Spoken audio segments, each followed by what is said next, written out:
Hello. അപ്പോൾ ഇന്നൊരു ചെറിയ സെൻറ്റാങ്കിൾ ആർട്ടായിട്ടാണ് വന്നിരിക്കുന്നത്. ഇന്നും സ്റ്റിക്കി നോട്ട്സിൻ്റെ ഷീറ്റിൽ തന്നെയാണ് ചെയ്യുന്നത്. അപ്പോൾ സ്റ്റിക്കി നോട്ടിൻ്റെ ഒരു ഷീറ്റിന് നമ്മൾ 9 സ്ക്വയറായിട്ട് ഡിവൈഡ് ചെയ്തിട്ടുണ്ട്. പിന്നെ ഇതുപോലെ സർക്കിളിനോ റൗണ്ടെന്നോ ഷേപ്പില്ലാത്തതെന്നോ ഇറഗുലാരിറ്റീസ് ഉള്ള ഒരു സർക്കിൾ വെച്ചിട്ട് 9 സർക്കിളും വരച്ചിട്ടുണ്ട്. അതിൻ്റെ അകത്ത് കൂടി ഇതേപോലെ ചെറിയ സെമി സർക്കിൾസും വരച്ചു കൊടുത്ത് പിന്നെ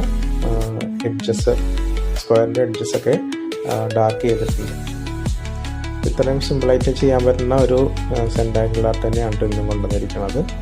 നിങ്ങളൊന്ന് ചെയ്ത് നോക്കാം. അപ്പോൾ ഇന്നത്തെ ഈസി സെൻറ്റാങ്കിൾ ആർട്ട് നിങ്ങളൊന്ന് ട്രൈ ചെയ്ത് നോക്കാം. പെർഫെക്ഷനൊക്കെ പയ്യെ വന്നോളൂ കേട്ടോ. എൻ്റെയും അത്രയും പെർഫെക്റ്റ് ഒന്നും അല്ല. അപ്പോൾ ഇതിൻ്റെ ഒരു ഫൈനൽ ലുക്ക് ഇങ്ങനെ ഇരിക്കുന്നത്. ഇഷ്ടപ്പെട്ടാൽ ലൈക്ക് തരണേ. ബൈ.